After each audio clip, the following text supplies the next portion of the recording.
Hi, I am Dr. Satish Erra. I am a homeopathy physician in Dilshuk Nagar, Spiritual Homeopathy Clinics. ఇప్పుడు ఈ రోజుల్లో corona విజృంభిస్తున్న నేపథ్యంలో చాలామంది చనిపోవడంతో పాటు చాలామంది కోవిడ్కు పాజిటివ్గా రెస్పాన్స్ అవుతున్నారు. కోవిడ్ వచ్చిన వాళ్ళతో పాటు కరోనా రాకపోయినా వస్తుందేమో అని భయపడే వాళ్ళు ఎక్కువ అవుతున్నారు. మనం ఈరోజు ఈ కరోనా ఎలా వస్తుంది, బాడీలోకి ఎలా ఎంటర్ అవుతుంది, అసలు బాడీలో ఆర్గాన్స్లో ఏం చేస్తుంది, ఏ ఆర్గాన్స్ను ఎఫెక్ట్ చేస్తుంది, దాని నుంచి మనం ఎలా జాగ్రత్తలు తీసుకుంటే ఎలా బయటపడవచ్చో తెలుసుకుందాం.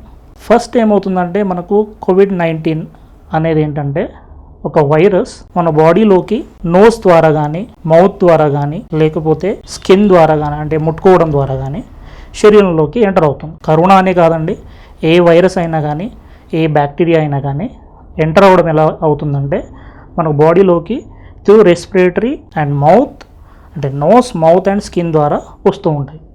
ఇంకా కొన్ని రకాల వైరస్లు ఎలా వస్తాయి అంటే ఈవెన్ త్రూ యూరోజెనైటల్ ఆర్గాన్స్ ద్వారా కూడా వస్తుంటాయి. చూడండి, ఇప్పుడు నార్మల్గా వైరల్ డిసీజ్ ఎలా ఏముంటాయి అంటే జనరల్గా వచ్చే ఈవెన్ కోల్డ్ కూడా వైరల్ కోల్డ్స్ వస్తుంటాయి త్రూ సీజనల్ ఫ్లూస్ ద్వారా. సో అది కూడా వైరల్ ఇన్ఫెక్షనే. అండ్ మీకు హెర్పిస్ అని అంటారు. హెర్పిస్ అంటే అది కూడా వైరస్ వల్ల వచ్చేది. అది యూరోజెనైటల్ ఆర్గన్స్ ద్వారా బాడీలోకి ఎంటర్ అవుతుంది. అలానే కరోనా అనేది కూడా ఒక వైరస్. ఈ వైరస్ ఏంటంటే ఇప్పుడు చాలా పాండమిక్గా అన్ని కంట్రీస్లో స్ప్రెడ్ అవుతుంది. అసలు ఏమవుతుంది అంటే మన బాడీలోకి ఫస్ట్ కరోనా ఎంటర్ అయ్యేటప్పుడు నోస్ ద్వారా కానీ మౌత్ ద్వారా కానీ ఎంటర్ అయిన తర్వాత ఏ వైరస్ అయినా కానీ బయట ఉన్నంతసేపు మనకు దానికి ఎలాంటి శక్తి ఉండవు. అది ఏమవుతుందంటే బాడీలోకి ఎంటర్ అవ్వగానే అంటే దానికి ఒక హోస్ట్ సెల్ దొరకగానే అది ఏం చేస్తుందంటే ఏ వైరస్ అయినా కానీ కరోనా అనే కాదు ఏ వైరస్ అయినా కానీ ఏం చేస్తుందంటే ఇట్ డూప్లికేట్స్ అంటే రెప్లికేట్ అవుతుంది, అంటే దాన్ని పెరుగుతూ ఉంటుంది, సంఖ్యలో పెంచుకుంటూ ఉంటుంది. సో కరోనా అనేది ఫస్ట్ ఎక్కడ మనకు బాడీలోకి ఎంటర్ అవ్వగానే నోస్ ద్వారా త్రోట్లోకి వెళ్ళిపోయి మౌత్ ద్వారా త్రోట్లోకి వెళ్ళిపోయి ఏం చేస్తుందంటే ఫస్ట్ అక్కడ డూప్లికేట్ అవుతుందంటే దాని సంఖ్యను పెంచుకుంటూ ఉంటుంది. కొంతమందికి ఈ త్రోట్ ద్వారా, కొంతమందికి శ్వాసనాళాల ద్వారా లంగ్స్లోకి ఎంటర్ అవుతుంటుంది. సో అంటే దానికి ఫస్ట్ ఒక హోస్ట్ అంటే దానికి ఒక స్థావరాన్ని ఫస్ట్ ఎంచుకుంటుంది ఏ వైరస్ అయినా కానీ శరీరంలోకి ఎంటర్ కానీ హ్యూమన్ బాడీలోకి ఎంటర్ కానీ. సో ఈ కరోనా అనేది మాత్రం ఏం చేస్తుందంటే directly enters into your respiratory system through లంగ్స్లోకి వెళ్ళిపోతుంది. సో ఈ లంగ్స్ ఆల్వియోలోకి వెళ్ళిన తర్వాత మనకు ఏం చేస్తుందంటే అక్కడ ఫస్ట్ ఒక ఏరియాను ఎంచుకున్న తర్వాత అక్కడ డూప్లికేట్ అవుతున్నది, పెరుగుతూ ఉంటుందన్నమాట. సో ఈ బేసికల్లీ కరోనా వైరస్లో 4 స్ట్రక్చరల్ అంటే కరోనా జీనోమ్లో 4 స్ట్రక్చరల్ ప్రోటీన్స్ ఉంటాయి. వాటిలో మొట్టమొదటిగా మనకు స్పైక్ ప్రోటీన్ అని, తర్వాత న్యూక్లియోకాస్పిడ్ ప్రోటీన్ అని, మెంబ్రేన్ ప్రోటీన్ అని, తర్వాత ఎన్వలప్ ప్రోటీన్ అని 4 టైప్స్ ఆఫ్ ప్రోటీన్స్ ఉంటాయి. సో ఏమవుతుందంటే ఫస్ట్ ఎంటర్ అవ్వగానే బాడీలోకి ఎంటర్ అవ్వగానే ఈ స్పైక్ ప్రోటీన్ అంటే కరోనా రౌండ్గా ఉంటుంది, దానిపైన మాకు స్పైక్స్ కనబడుతుంటాయి కదా, ఆ స్పైక్ ప్రోటీన్ అనేది ఏం చేస్తుందంటే ఎంటర్ అవుతుంది బాడీలోకి ఫస్ట్. దాని ద్వారా వైరస్ బాడీలోకి బాడీ సెల్స్లోకి ఎంటర్ అవుతుంది. నార్మల్గా ఏం చేస్తుంది ఎంటర్ అవ్వగానే ఈ సెల్స్లో ఎంటర్ అవ్వగానే కరోనా తన సంఖ్యను పెంచుకుంటూ ఉంటుంది. పెంచుకోవడం ద్వారా ఏమవుతుందనంటే అక్కడున్న ఒక అమైనో యాసిడ్ను దాని ఆహారంగా మలుచుకొని దాన్ని తీసుకుంటూ మన శరీరంలో ఉత్పత్తి అయ్యే కొన్ని రకాల అమైనో యాసిడ్స్ అనేవి తీసుకుంటూ దాని సంఖ్యను పెంచుకుంటూ ఉంటుంది. మనకు రీసెర్చెస్లో తెలిసిన విషయాలు ఏంటంటే పర్టికులర్గా మన బాడీలో ఉండే ప్రతి ఒక్క సెల్స్ కూడా ఎలా తయారవుతుందంటే cell is made up of proteins is made up of amino acids. So ఈ అమైనో యాసిడ్స్ అనేవి ఏంటంటే మన బాడీలో ఉండే ప్రతి ఒక్క ఆర్గాన్కి ఫుడ్ ఇస్తుంది అన్నమాట. సో ఏం చేస్తుంది ఈ కరోనా ఎంటర్ అవ్వగానే ఈ స్పైక్ ప్రోటీన్ ద్వారా మన బాడీలో ఉండే గ్లైసిన్ అనే అమైనో యాసిడ్ను దాని ఆహారంగా తీసుకుంటుంది. సో తీసుకోవడం వల్ల ఏమవుతుందనంటే బాడీలో ఫస్ట్ అమైనో యాసిడ్స్ అంటే ఏంటంటే మన బాడీలో 2 రకాల అమైనో యాసిడ్స్ ఉంటాయి. First non essential amino acids అని, ఎసెన్షియల్ అమైనో యాసిడ్స్ అని 2 రకాలుగా ఉంటాయి. సో ఈ నాన్ ఎసెన్షియల్ అమైనో యాసిడ్స్ అనేవి బాడీలోనే జనరేట్ అవుతూ ఉంటాయి. ఎసెన్షియల్ అమైనో యాసిడ్స్ అనేవి మన బాడీలో జనరేట్ అవ్వవు, మనం అది ఫుడ్ ద్వారా బయట నుంచి తీసుకోవాల్సి వస్తుంది మన బాడీలోకి. సో ఈ నాన్ ఎసెన్షియల్ అమైనో యాసిడ్స్లో మనకేంటంటే గ్లైసిన్ అనే ప్రోటీన్ అమైనో యాసిడ్ను కరోనా అనేది తన స్పైక్స్ అనేది పెంచుకోవడానికి అంటే తన సంఖ్యను పెంచుకోవడానికి ఆ పైన ఉండే ఆ స్పైక్స్లో పెరగడానికి గ్లైసిన్ని యూటిలైజ్ చేసుకుంటుంది. ఈ యూటిలైజ్ చేసుకోవడం వల్ల బాడీలో ఉండే గ్లైసిన్ శాతం అనేది తగ్గిపోతూ ఉంటుంది. అంటే మన బాడీలో ఉండే గ్లైసిన్ నిల్వలు, అంటే మన శక్తి భాండాగారం అని చెప్పేసి చెప్తుంటాం కదా, అట్లానే మన బాడీలో ఉండే ఎనర్జీ సెంటర్స్ మీద అటాక్ చేయడం వల్ల ఆ గ్లైసిన్ అనేది తగ్గిపోతూ వస్తుంటుంది. బాడీలో తగ్గిపోవడం వల్ల ఏమవుతుందంటే ఒక్కొక్క ఆర్గాను ఆ అటాక్ అయిన ఏరియాలో ఇన్ఫ్లమేషన్ స్టార్ట్ అవుతుంటుంది. ఫర్ ఎగ్జాంపుల్ లంగ్స్లోకి ఎఫెక్ట్ అయింది అనుకోండి, ఇమ్మీడియట్గా అక్కడ ఇన్ఫ్లమేషన్ స్టార్ట్ అయిపోతుంది. సో ఇన్ఫ్లమేషన్ అటాక్ అంటే వైరస్ అటాక్ చేయగానే ఇన్ఫ్లమేషన్ స్టార్ట్ అవుతుంది. ఇన్ఫ్లమేషన్ అంటే ఏం లేదు, చిన్నగా వాపులాగా స్టార్ట్ అవుతుంది శరీరంలోని సెల్స్లో. తర్వాత ఏమవుతుంది, మన బాడీ ఏం చేస్తుంది అని అంటే ఈ యాంటీబాడీస్ డెవలప్ చేయాలి. ఎందుకంటే ఆల్రెడీ వైరస్ అటాక్ చేసింది కాబట్టి, మీకు అక్కడ ఇన్ఫ్లమేషన్ వచ్చింది కాబట్టి యాంటీ ఇన్ఫ్లమేషన్ కోసం మన బాడీ ఏం చేస్తుందంటే మన ఇమ్యూన్ సిస్టమ్ సైటోకైన్స్ని రిలీజ్ చేస్తుంటుంది. ఈ సైటోకైన్స్ ఏం చేస్తుంటాయి మన బాడీలో, దానికి ప్రతిరక్షకాలని డెవలప్ చేస్తుంటుంది. ఏ వైరస్ అయినా అటాక్ అవగానే దానికి ప్రతిరక్షకాలని డెవలప్ చేస్తుంటుంది. సో ఇక్కడ ఏమవుతుందంటే పర్టికులర్లీ ఈ కరోనా డిసీజ్లో ఈ సైటోకైన్స్ అనేవి ఎక్కువగా అంటే ఓవర్గా రిలీజ్ అవుతూ ఏం చేస్తుందంటే మన బాడీలోకి ఉన్న గ్లైసిన్ నిల్వలన్నింటినీ తీసుకోవడం ద్వారా సైటోకైన్స్ స్ట్రాంగ్ ఎక్కువ అవ్వడం వల్ల ఇప్పుడు క్యాజువాలిటీస్ ఎక్కువ అవుతున్నాయి. అంటే ఇమ్మీడియట్ ప్రాబ్లమ్స్, అంటే లైక్ అక్యూట్గా మనకు హాస్పిటల్లో జాయిన్ కావాల్సినంత ప్రాబ్లమ్స్ స్టార్ట్ అవుతున్నాయి. అంటే మనకు శ్వాస అందకపోవడము, ఇలాంటి అక్యూట్ సిమ్టమ్స్ లాగా అవ్వడం వల్ల చాలా మందికి శ్వాస అందకపోవడం వల్ల ఈ రెస్పిరేటరీ ఇష్యూస్ వల్ల ఇమ్మీడియట్గా జాయిన్ అయిపోవాల్సి వస్తుంది. ఇది ఎప్పుడు అనంటే ఫస్ట్ కరోనా ఎఫెక్ట్ అయిన తర్వాత 3 days వరకు ఫీవర్ లాగా స్టార్ట్ అయ్యి, దెన్ డ్రై కఫ్ లాగా స్టార్ట్ అయిన తర్వాత దెన్ బాడీ పెయిన్స్ అని, ఇలా ఒక్కొక్క సిమ్టమ్స్ అనేవి బాడీలో డెవలప్ అవుతూ వస్తున్నాయి. ఫీవర్ అని కొంతమందికి వస్తూ ఉన్నాయి. చాలా మందికి ఏంటంటే ఇందులో మనకు కొంతమందికి స్మెల్ కూడా లాస్ అవుతున్నారు. అంటే మెయిన్ ఏంటంటే స్మెల్ లాస్ అవ్వడం. ఎందుకు స్మెల్ కానీ, కొంతమందికి రుచి కూడా టంగ్ అనేది కూడా మనకు టేస్ట్ బడ్స్ అనేవి కూడా తెలియకుండా రుచి వాసన కూడా కోల్పోతున్నారు. ఎందుకు కోల్పోతున్నారు అని అంటే మీకు ఈ సైటోకైన్స్ అనేవి ఎక్కువ అయిపోవడము ఒక రీజన్. అండ్ ఈ కరోనా వైరస్ ఏం చేస్తుందంటే మీ బాడీలో ఉండే గ్లైసిన్ నిల్వల్ని మెయిన్గా అటాక్ చేస్తూ వస్తుంది. సో ఈ గ్లైసిన్ నిల్వలు ఎక్కడ ఉంటాయి మన బాడీలో అంటే పర్టికులర్గా మన బ్రెయిన్లో ఏమవుతుందనంటే గ్లైసిన్ అనేది ప్రొడక్షన్ జరుగుతుంది ఉంటుంది. బ్రెయిన్లో మనకు గ్లైసిన్ ప్రొడక్షన్ అనేది స్టార్ట్ అవుతుంటుంది. సో ఆ గ్లైసిన్ అనేది ఏంటంటే బేసికలీ అసలు గ్లైసిన్ అంటే ఏంటంటే it is a amino acid and it's a neuro transmitter. అంటే ఇది ఏం చేస్తుందంటే సిగ్నల్స్ని పంపిస్తుంది మన బాడీలో. ఏదైనా వైరస్ ద్వారా ఏదైనా బాడీలో అటాక్ అయింది, అక్కడ నుండి సిగ్నల్స్ అనేవి మనకు గాబా రిసెప్టార్స్ ద్వారా, గ్లైసిన్ రిసెప్టార్స్ నుంచి ఫస్ట్ గాబా రిసెప్టార్స్ ద్వారా మనకు బ్రెయిన్కు సిగ్నల్స్ని అందజేస్తుంది. సో ఏమవుతుంది, ఈ అంటే కరోనా అటాక్ అయిన తర్వాత ఈ గాబా రిసెప్టార్స్ అనేవి బ్రెయిన్కి అందించే దాంట్లో సిగ్నల్స్ అనేవి మనకు కట్ అయిపోతున్నాయి. సో దాని వల్ల ఏమవుతుందంటే సైటోకైన్స్ అనేవి ఓవర్గా రిలీజ్ అవుతూ వస్తున్నాయి. దీనివల్ల ఇప్పుడు కొంతమందికి ఏమవుతుందంటే చాలా మందిలో వాసన తెలియకపోవడం. ఎందుకనంటే సో ఈ గ్లైసిన్ అనేది ఏంటంటే మీకు అమినో యాసిడ్ అనేది న్యూరో ట్రాన్స్మిటర్ లాగా పనిచేస్తూ మోటార్ అండ్ సెన్సరీ ఫంక్షన్స్ కూడా ఇది ఉపయోగపడుతుంటుంది. సో సెన్సరీ ఫంక్షన్స్ అంటే మన బాడీలో ఉండే స్మెల్ కావచ్చు, టేస్ట్ కావచ్చు.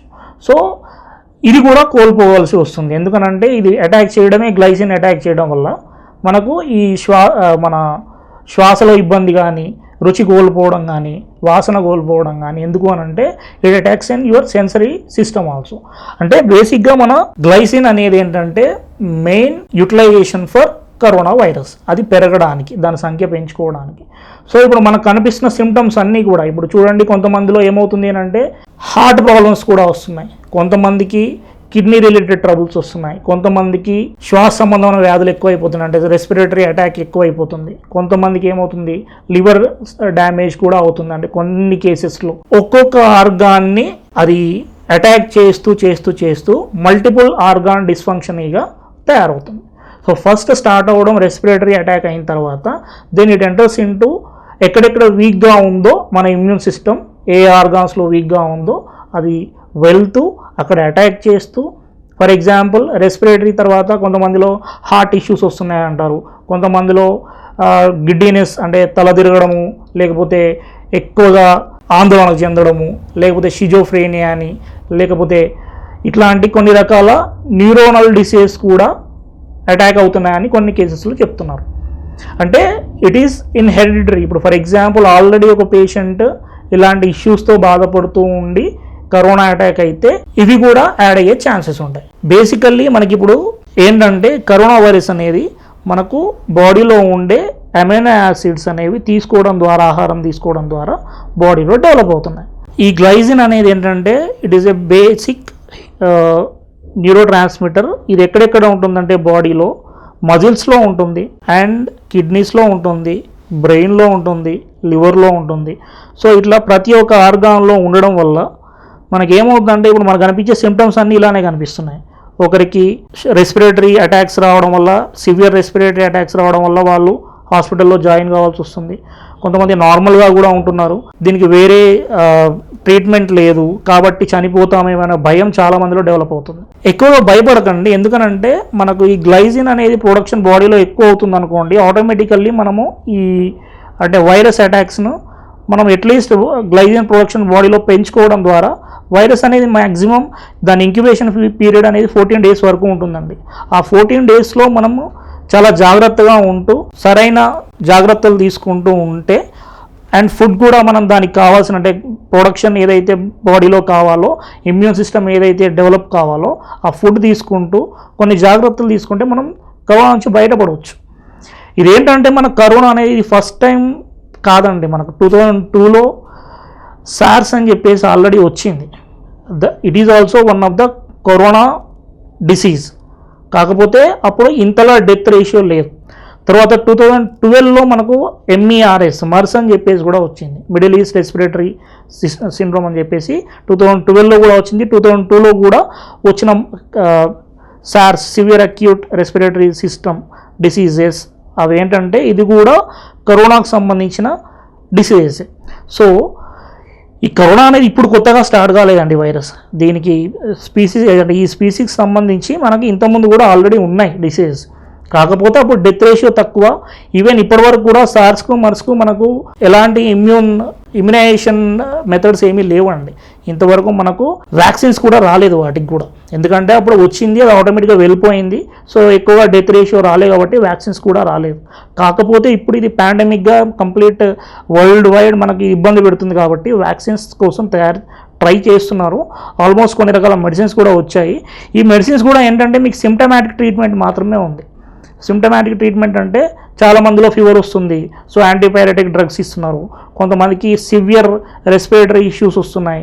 సో దానివల్ల మనం ఏంటంటే ఎప్పుడు ఆ ఆక్సిమీటర్ అనేది తీసుకొని దానిలో చెక్ చేసుకుంటా, అంటే ఫర్ ఎగ్జాంపుల్ ఎవరికైనా ఈ సిమ్టమ్స్ కనబడుతున్నాయి, ఒక ఆక్సిమీటర్ తీసుకొని చెక్ చేసుకుంటూ ఉన్నారనుకోండి, ఆక్సిజన్ కంటెంట్ బాగానే ఉందనుకోండి, భయపడాల్సిన అవసరం లేదు అంటే కొన్ని రకాల మెడిసిన్స్ తీసుకుంటే సరిపోతుంది. అండ్ మీ బాడీకి ఇమ్యూన్ సిస్టమ్ పెరగడానికి మనం కొన్ని రకాల విటమిన్స్ అనేవి ఎక్కువగా యూజ్ చేస్తూ ఉంటే సరిపోతుంది. సో ఎక్కువగా మనకి ఇచ్చే ట్రీట్మెంట్లో కూడా చాలామందికి విటమిన్ B కానీ, విటమిన్ C కానీ, విటమిన్ D కానీ, K కానీ ఇవి ఎక్కువగా ఇస్తున్నారు. అండ్ కాల్షియం, మెగ్నీషియం సప్లిమెంట్స్ కానీ. ఇంకా కొంతమందిలో ఇప్పుడు మనకు ఫర్ ఎగ్జాంపుల్ చాలామందిలో గ్లైసిన్ నిల్వలు తగ్గిపోవడం వల్ల వస్తుంది. ఈ గ్లైసిన్ అనే ఎందులో ఉంటుంది, ఎక్కువ ఏ ఫుడ్లో ఉంటుంది అంటే ఈ గ్లైసిన్ మనకు నువ్వులు అంటారు, ఆవాలు, తర్వాత మిల్క్ ప్రోడక్ట్స్ అంటే చీజ్ కానీ, డైరీ ప్రోడక్ట్స్లో ఏవైనా తీసుకోవచ్చు, పాలు కానీ, అండ్ ఎగ్ కానీ, తర్వాత నాన్ వెజ్లో చికెన్ కానీ, లేకపోతే ఫిష్ కానీ, ఇవి తీసుకుంటూ ఉంటే మనకి ఏంటంటే ఇమ్యూన్ సిస్టమ్ ఆటోమేటిక్గా డెవలప్ అవుతుంటుంది. మీకు పర్టికులర్గా కరోనా కోసం ట్రీట్మెంట్ అంటూ ఏం లేదండి, మీ ఇమ్యూన్ సిస్టమ్ను మనం పెంచుకోవడం అంతే. ఇది రాగానే భయపడిపోయి చాలామంది ఏదో అంటరాని వాళ్ళగా దూరంగా పెడుతూ అస్సలు ఒక్కొక్క కేసు చూస్తుంటేనండి న్యూస్లో చాలామంది చనిపోయిన తర్వాత కూడా వాళ్ళకు కరెక్ట్గా మీకు దహన సంస్కారాలు కూడా జరగలేకపోతున్నాయి, ఎందుకంటే భయం వల్ల. చూడండి, నార్మల్గా మనకు కరోనా వైరస్ అనేది డ్రాప్లెట్స్ ద్వారా అంటే మాట్లాడినప్పుడు వచ్చే డ్రాప్లెట్స్ ద్వారా స్ప్రెడ్ అవుతుంది, లేకపోతే టచ్ చేయడం ద్వారా స్ప్రెడ్ అవుతుంది. ఇది నార్మల్లీ మనకు WHO అనేది చూపించిన మెథడ్, ఇలా స్ప్రెడ్ అవుతుంది అని చెప్పేసి. మరి చనిపోయిన తర్వాత మీ body already it is in dead stage, so మీకు డ్రాప్లెట్స్ ద్వారా స్ప్రెడ్ అవ్వడానికి ఛాన్స్ ఉండదు. సో చనిపోయిన వాళ్ళ ద్వారా మీకు డిసీజ్ స్ప్రెడ్ అవుతుందని ఇంతవరకు ఏ డాక్టర్ కూడా, ఏ WHO కూడా మీకు ఇంతవరకు చెప్పలేదు.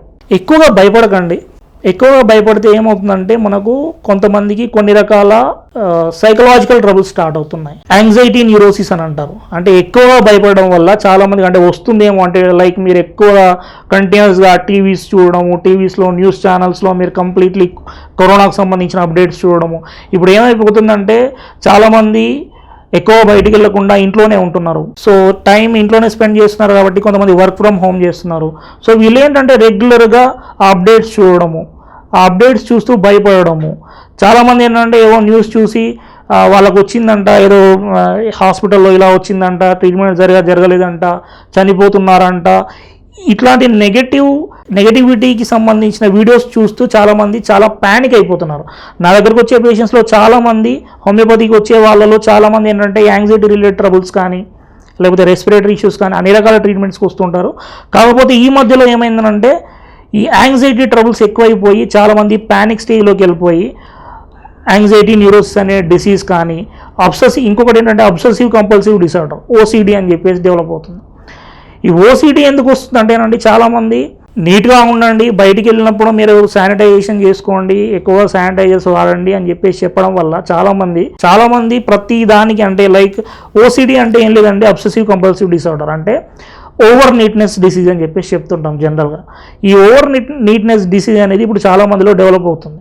ఎందుకు అనంటే ఆల్రెడీ ఇలా ఉండడం వల్ల బయట సిచ్యువేషన్ బాగాలేకపోవడం వల్ల ప్రతిసారి ఈవెన్ ఇంట్లో ఉన్న వాళ్ళు కూడా ఊరికే మీకు శానిటైజర్స్ వాడడం వల్ల శానిటైజర్స్లో కూడా కొన్ని మంచి శానిటైజర్స్ ఉన్నాయి, కొన్ని డూప్లికేట్ శానిటైజర్స్ ఉన్నాయి. ఆ డూప్లికేట్ శానిటైజర్స్ అనేవి ఎక్కువగా వాడడం వల్ల అంటే చీప్గా దొరికే శానిటైజర్స్ వాడడం వల్ల స్కిన్ కంప్లైంట్స్ చాలామందికి వస్తున్నాయి. అంటే స్కిన్ ఇష్యూస్తో వచ్చే వాళ్ళు కూడా చాలామంది వస్తున్నారు. ఈ కరోనా వల్ల మీకు అసలు ప్రాబ్లం పక్కన పెడితే ఈ చిన్న చిన్న ట్రబుల్స్ అనేవి ఎక్కువైపోతున్నాయి. అంటే ఎక్కడో ఏదో న్యూస్లో చూసేసి నాకు వస్తుందేమో, నాకు వచ్చిందేమో, ఏదైనా దగ్గు వచ్చినా అట్లీస్ట్ తినేటప్పుడు దగ్గు వచ్చినా కానీ పక్కన ఉన్న వాళ్ళు ఇలా చూడడము. సో ఇలా భయపడిపోతున్నారు, అంటే బాగా ప్యానిక్ అయిపోతున్నారు. ఇంత ప్యానిక్ అవ్వాల్సిన అవసరం లేదండి. This is also one of the virus అండి, అంతే. అంటే ఇప్పుడు జనరల్గా మనకు వచ్చే సీజనల్ కోల్డ్ ఉంటుంది, సీజనల్గా వచ్చే వైరల్ కోల్డ్స్ ఉంటాయి.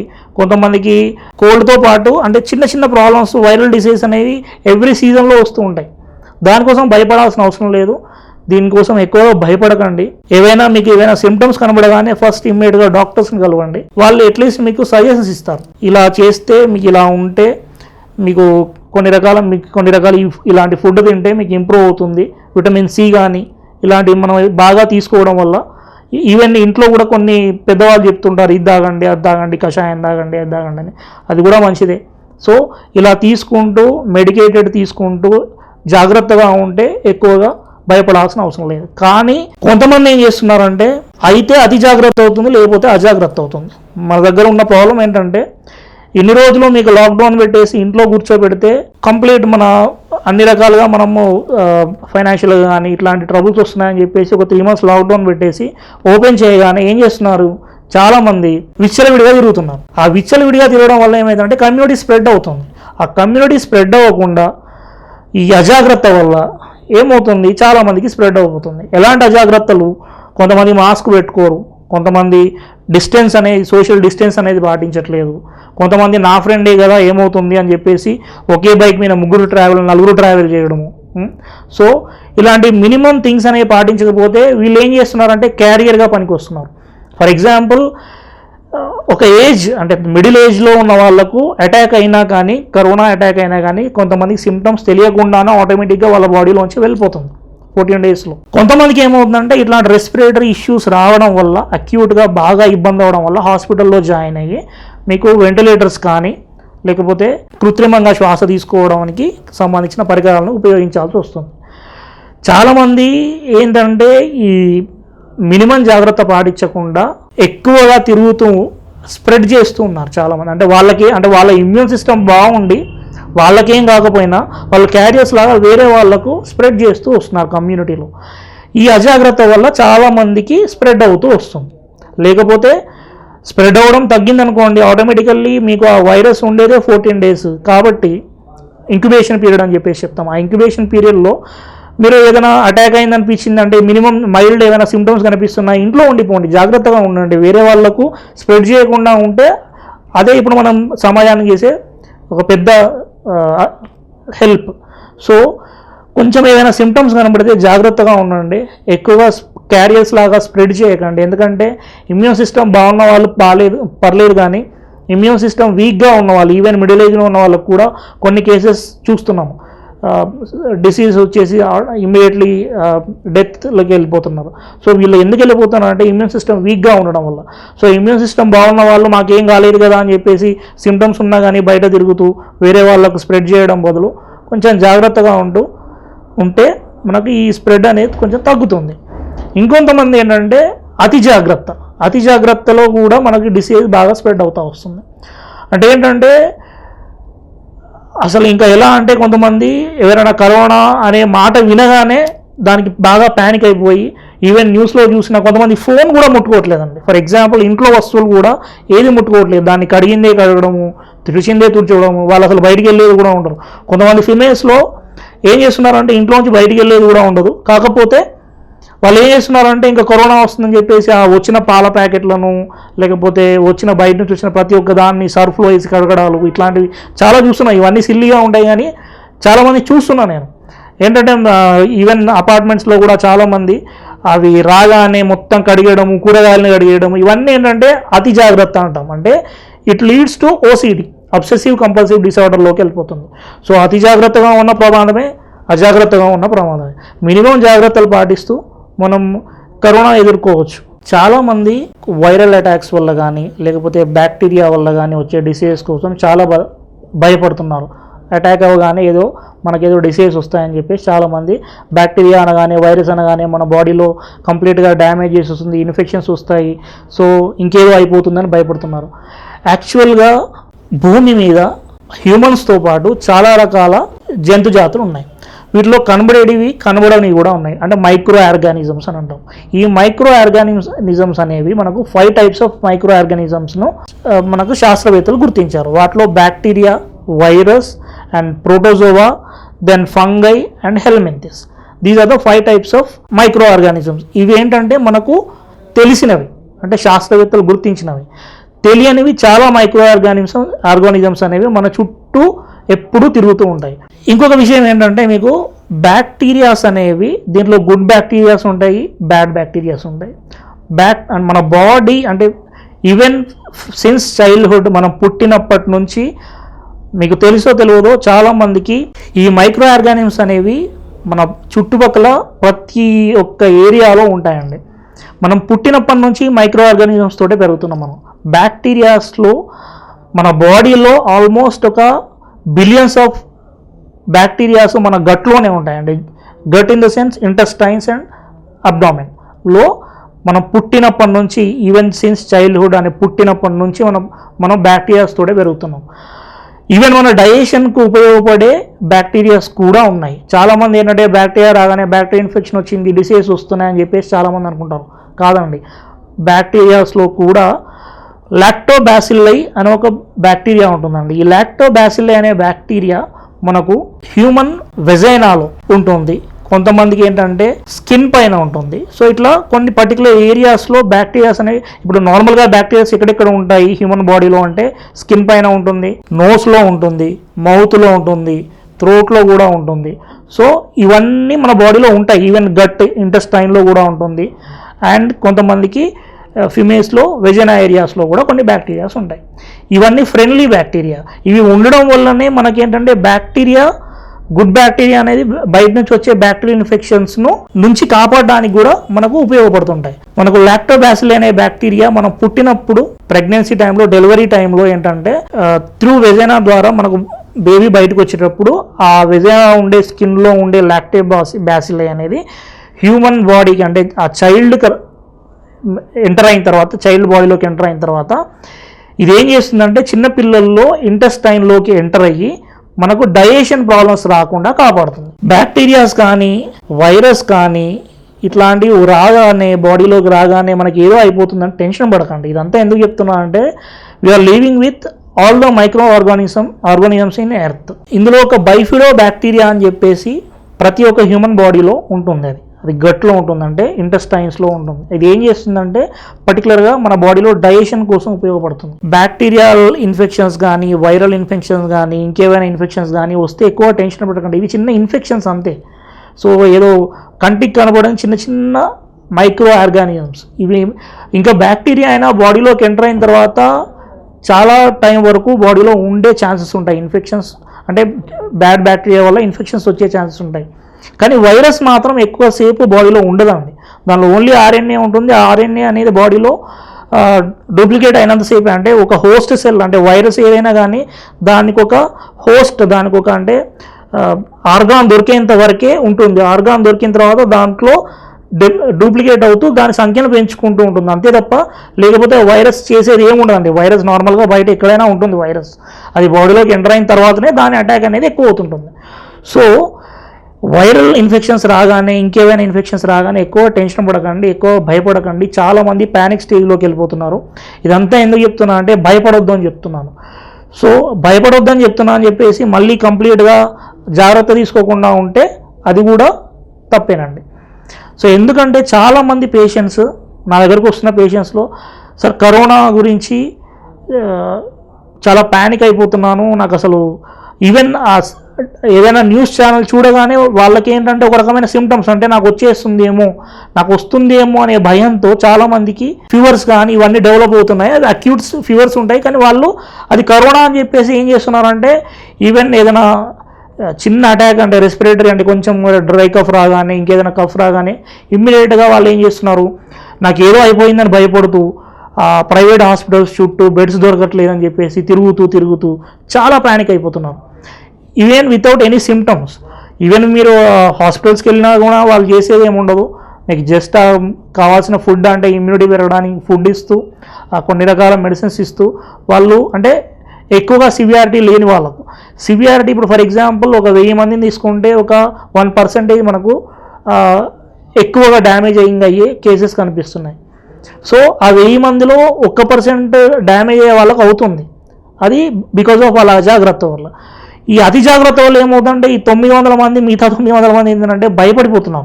భయపడకపోవడం వల్ల చాలామంది ఊరికే హాస్పిటల్స్లో జాయిన్ అయిపోతున్నారు. అసలు మన మైండ్ అనేది ఎలా ఉంటుందంటేనండి, మీరు నెగటివ్ అనేది one of the negativity and positivity అనేది మన మైండ్లో 2 రకాలుగా ఉంటుంది. మీరు నెగటివ్కి అట్రాక్ట్ అవుతున్నారు అనుకోండి, మీ మైండ్ కూడా యాక్సెప్ట్ చేస్తుంటుంది. ఓహో ఇప్పుడు మీకు ఈ కరోనా రావాలి వస్తుందేమో అని భయపడుతున్నారు కాబట్టి వచ్చే ఛాన్సెస్ కూడా ఉంటాయి. పాజిటివిటీ అంటే కొంతమంది ఏంటంటే, ఇప్పుడు మీరు ఎక్కువగా ఏం చేయాలి అంటే, దీనికి ఏం చేయాలి అంటే ఎక్కువగా అంటే కొంతమంది ఈవెన్ మీకు ఫేస్బుక్లో కానీ ఎక్కడైనా సోషల్ ఛానల్స్లో మీకు కొంతమంది తగ్గిన వాళ్ళు వాళ్ళ వ్యూస్ పెడుతున్నారు. అవి చూడండి. మీకు చూడాలనుకుంటే, ఒకవేళ కరోనా గురించి చూడాలనుకుంటే తగ్గిపోయిన వాళ్ళు ఏం చెప్తున్నారు వినండి. అది విని దాన్ని ఫాలో అయితే అవ్వండి, లేకపోతే డాక్టర్స్నైనా కలవండి. అంతే తప్ప మీరు మార్నింగ్ నుంచి నైట్ వరకు అదేదో బ్యాటింగ్ ఎంత చేశారు, స్కోర్ ఎంత వచ్చింది, ఇలాగా నైట్ పడుకునే ముందు, అట్లీస్ట్ పడుకునే ముందైనా కొంతమంది ఈరోజు ఎంత వచ్చింది, ఎక్కడెన్ని, ఏ కంట్రీలో ఎంత వచ్చాయి, మన దగ్గర ఎంత వచ్చాయి, తెలంగాణలో ఎంత వచ్చాయి, ఆంధ్రప్రదేశ్లో ఎంత వచ్చాయి, సో ఆ అప్డేట్స్ చూసుకుంటూ ఉంటున్నారు. స్కోర్ అది ఎందుకండి, మనకు ఎందుకు అవసరమే లేదు కదా. ఇంట్లో ఉంటున్నారు, ప్రశాంతంగా ఉండండి, అవసరమైతే బయటికి వెళ్ళండి, లేకపోతే ఇంట్లోనే కూర్చుంటూ హ్యాపీగా ఫ్యామిలీతో టైం స్పెండ్ చేయండి. అంటే మన మైండ్ ఎలా ఉంటుంది అనేది మీకు ఎలా అట్రాక్ట్ చేస్తుంది, నెగిటివిటీని ఎట్లా అట్రాక్ట్ చేస్తుంది, పాజిటివిటీని ఎట్లా అట్రాక్ట్ చేస్తుంది అనేది మనం ఒకసారి తెలుసుకుంటే బెటర్. ఎందుకనంటే చాలామంది భయపడుతున్నారు కాబట్టి. సెకండ్ వరల్డ్ వార్ అప్పుడు అండి మీకు ఒక ఇన్సిడెంట్ చెప్తాను. సెకండ్ వరల్డ్ వార్ అప్పుడు మీకు చాలామంది ఈ వార్లో బాగా డ్యామేజ్ అయిపోయి, ఈవెన్ కాళ్ళు దెబ్బలు తాకి, చేతులకు దెబ్బలు తాకి కొంతమంది సోల్జర్స్ పడిపోయి ఉన్నారు ఒక దగ్గర. అది నాకు తెలిసి హిట్లర్ వాళ్ళకు సంబంధించిన సైన్యం కావచ్చు. ఆ కేసులో ఏమైందనంటే, మీకు పర్టికులర్గా ఆ కేసులో ఏం జరిగిందనంటే, మీకు అక్కడ చాలామందికి సఫర్ అవుతున్నారు బాగా ఈ డ్యామేజింగ్ వల్ల, యుద్ధం వల్ల. సో చాలామంది సోల్జర్స్కు విపరీతమైన బ్లడ్ పోవడం ఇవన్నీ జరుగుతున్నాయి. కొంతమందికి సర్జరీ కూడా చేయాల్సి వచ్చింది. సో అక్కడ మెడికల్ ఎక్విప్మెంట్ సరిగా లేదు. కొంతమందికి మాత్రమే పెయిన్ కిల్లర్స్ కానీ ఈ అనెస్థీషియా కానీ ఉంది. మిగతా అంటే ఫర్ ఎగ్జాంపుల్ ఒక 1000 మంది ఉన్నారనుకోండి, ఒక 100 మందికి సరిపోయే మెడికల్ ఎక్విప్మెంట్ ఉంది, మిగతా వాళ్ళకి లేదు. సో ఏం చేయాలి, ఇప్పుడు వాళ్ళకు కూడా ట్రీట్మెంట్ ఇవ్వాలి. సో ఏం చేశారు, అప్పుడు చాలామందికి ఇంజెక్షన్స్ ఇచ్చారు. ఇంజెక్షన్స్లో జస్ట్ వాటర్ నింపేసి, మీకు ఇది అనెస్థీషియా అని చెప్పేసి చాలామందికి ఇంజెక్షన్స్ ఇస్తే వాళ్ళు అంటే ఇది అనెస్థీషియా నమ్మి వాళ్ళు ట్రీట్మెంట్ చేయించుకొని సర్జరీ కూడా చేసేస్తారు. ఆ అనెస్థీషియా ఇచ్చారనే భావనలో ఉండి వాళ్ళ బాడీలో ఆటోమేటిక్గా అంటే మీ మైండ్ ఏం చేస్తుందంటే ఓహో నా బాడీకి అనెస్థీషియా ఇస్తున్నారు అంటే ఆ తీసుకునే వ్యక్తి ఎవరైతే ఉన్నారో వాళ్ళకి ఇంజెక్షన్ ఇచ్చినప్పుడు ఆ డాక్టర్స్ నాకు అనెస్థీషియా ఇస్తున్నారు కాబట్టి నాకు పెయిన్ తగ్గుతుంది, సో వాళ్ళు ఆటోమేటికల్లీ సర్జరీ చేస్తారని వాళ్ళు ఒక దాంట్లో ఉండిపోయారు, నమ్మారు, వాళ్ళు దాన్ని నమ్మారు. కాబట్టి మీ మైండ్ కూడా ఏం చేస్తుందంటే automatically it is a miracle అని చెప్పేసి అంటాం. It is not a miracle అండి, ఎందుకంటే everything in is your body, everything in is your body, your immune system is in your body. Automatically మీ బాడీలో అన్ని రకాల కెమికల్స్ అనేవి ఇంక్లూడ్ అయి ఉన్నాయి. అన్ని బ్రెయిన్ రిసెప్టార్స్ నుంచి మీకు సిగ్నల్స్ ద్వారా బాడీలో ఉండే కెమికల్స్ కానీ హార్మోన్స్ కానీ అన్నీ కూడా రెగ్యులేట్ అవుతుంటాయి. జస్ట్ మీరు దానికి ఒక సజెషన్ అంటే మీకు ఇప్పుడు మీ మైండ్ అనేది యాక్సెప్ట్ చేయాలి. వన్ థింగ్ ఏంటంటే మైండ్ అనేది యాక్సెప్ట్ చేయాలి. ఇంకొక కేసు, ఇదొక కేసు అండి, అంటే మీ మైండ్ ఇక్కడ ఎంత పవర్ఫుల్గా పనిచేస్తుందనంటే ఇప్పుడు అది అనెస్థీషియా నమ్మేసి చాలామందికి నొప్పులు కూడా తగ్గాయని చెప్పారు. చాలామంది నొప్పి తగ్గింది, నాకు ఎట్లాంటి పెయిన్ లేదు, సర్జరీ అని చెప్పేసి కూడా చాలామంది అదే నమ్మకంలో ఉండిపోయారు. ఇంకొక కేసు ఏంటంటే మనకు బెంగళూరులో ఒక హాస్పిటల్లో ఒక డాక్టర్ ఏం చేశారు అని అంటే హార్ట్ సర్జన్ అయ్యేటప్పుడు ఒక 200 మెంబర్స్కి అనెస్థీషియా ఇచ్చి హార్ట్ సర్జరీ చేశారు. ఇంకో 200 మెంబర్స్కి అనెస్థీషియా ఇవ్వకుండా హార్ట్ సర్జరీ చేశారు. సో అనెస్థీషియా ఇచ్చి హార్ట్ సర్జరీ చేసే వాళ్ళకు కూడా ఏం చెప్పారు అని అంటే మీకు అనెస్థీషియా ఇచ్చాము కాబట్టి మీ హార్ట్ సర్జరీ చేసేటప్పుడు మీకు ఎట్లాంటి పెయిన్ రాదు, సో మీకు ఎట్లాంటి బాధ ఉండదు, కాబట్టి మీకు సర్జరీ అయిన తర్వాత you will be all right అని చెప్పేసి చెప్పారు సర్జరీకి ముందు. ఈవెన్ వీళ్ళకు కూడా 200 మెంబర్స్కి వితౌట్ ఎనీ అనెస్థీషియా వీళ్ళకు కూడా ఏం చెప్పారంటే మీకు అనెస్థీషియా ఇచ్చారండి, మీకు ఇప్పుడు హార్ట్ సర్జరీ చేస్తున్నాము, సో మీకు సర్జరీ అయిన తర్వాత మీరు నార్మల్ అయిపోవచ్చండి అని చెప్పేసి సర్జరీ చేశారు. ఆ 200 మెంబర్స్ ఎవరికైతే మీకు అనెస్థీషియా ఇవ్వకుండా సర్జరీ చేశారో వాళ్ళకు కూడా ఎట్లాంటి పెయిన్ లేదని చెప్పేసి ప్రూవ్ చేశారు. అంటే దీన్ని ఏమంటారంటే చాలామంది ప్లాసిబో ఎఫెక్ట్ అని చెప్పేసి అంటారు. ప్లాసిబో అనేది కాదండి, placebo in the sense your mind, this is your not placebo effect, this is your mind effect. మీ మైండ్కి అంతలా పవర్ ఉంటుంది. అంటే మీరు ఏం చేయాలంటే జస్ట్ ఇన్స్ట్రక్షన్స్ ఇవ్వాలి.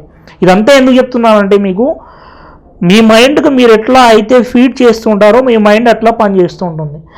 నాకు ఇది వచ్చింది వస్తుందేమో అని భయపడుతూ ఉంటే అది ఏవైనా చిన్న నార్మల్ వైరల్, ఇప్పుడు సీజన్ చేంజ్ అవుతుందండి, రైనీ సీజన్ వచ్చింది, నెక్స్ట్ వింటర్ సీజన్ వస్తుంది, సో ఏమవుతుంది నార్మల్గా ఫ్లూస్ డెవలప్ అవుతుంటాయి.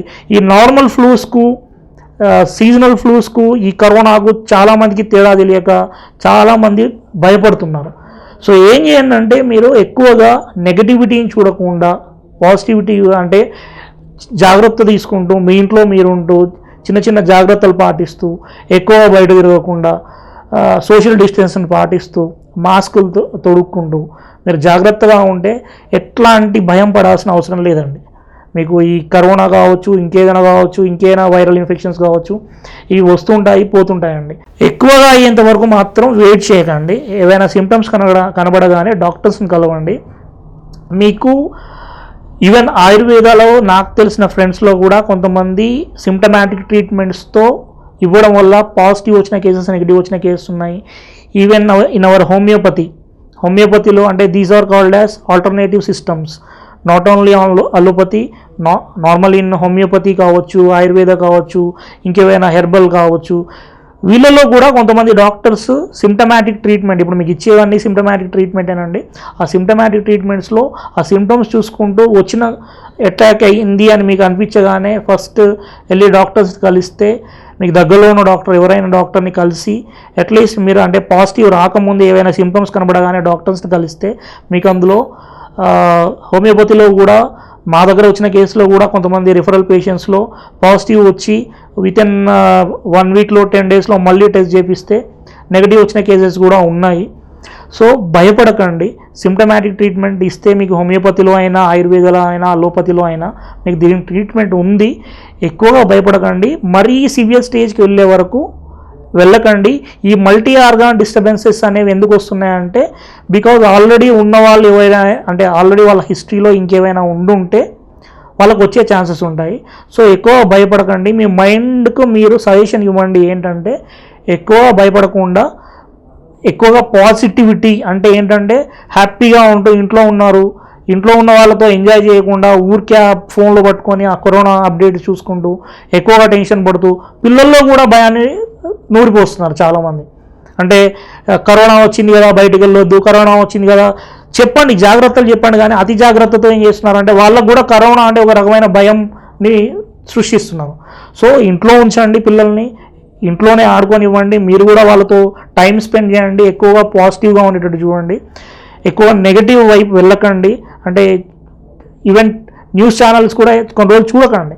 మీకు హ్యాపీ అంటే ఏం చేయాలంటే మీ బాడీలో మీరు చేయాల్సింది ఏంటంటే హ్యాపీగా ఉండడానికి అంటే మన బాడీ ఏదైనా కానీ బ్రెయిన్ నుంచి వచ్చే కెమికల్స్ అంటే హ్యాపీ హార్మోన్స్ ఉంటాయి, సాడ్ హార్మోన్స్ ఉంటాయి, హ్యాపీ కెమికల్స్ ఉంటాయి, సాడ్ కెమికల్స్ ఉంటాయి. సో ఎక్కువగా మీరు హ్యాపీగా ఉండడానికి ట్రై చేస్తూ ఉంటే అంటే దీన్ని పక్కన పెట్టేసి అంటే కరోనా కదా సరే ఉండనివ్వండి అని చెప్పేసి మీ పని మీరు చేసుకుంటూ మీ వర్క్ కావచ్చు లేకపోతే మీ బిజినెస్ కావచ్చు లేకపోతే మీ పనులు కావచ్చు ఫోకస్ చేస్తూ మినిమం జాగ్రత్తలు తీసుకుంటూ ఉంటే కరోనా ప్రాబ్లం ఎక్కువగా మనం దాన్ని నుంచి బయటపడవచ్చు. ఎక్కువ భయపడకండి. కరోనా అనేది ఇప్పుడు సామాజిక బాధ్యత కాబట్టి ప్రతి ఒక్కరూ మినిమంగా వాళ్ళ రెస్పాన్సిబిలిటీ తీసుకొని ఎక్కువ కమ్యూనిటీ స్ప్రెడ్ చేయకుండా జాగ్రత్తగా ఉంటే మనం దీన్ని అరికట్టవచ్చు.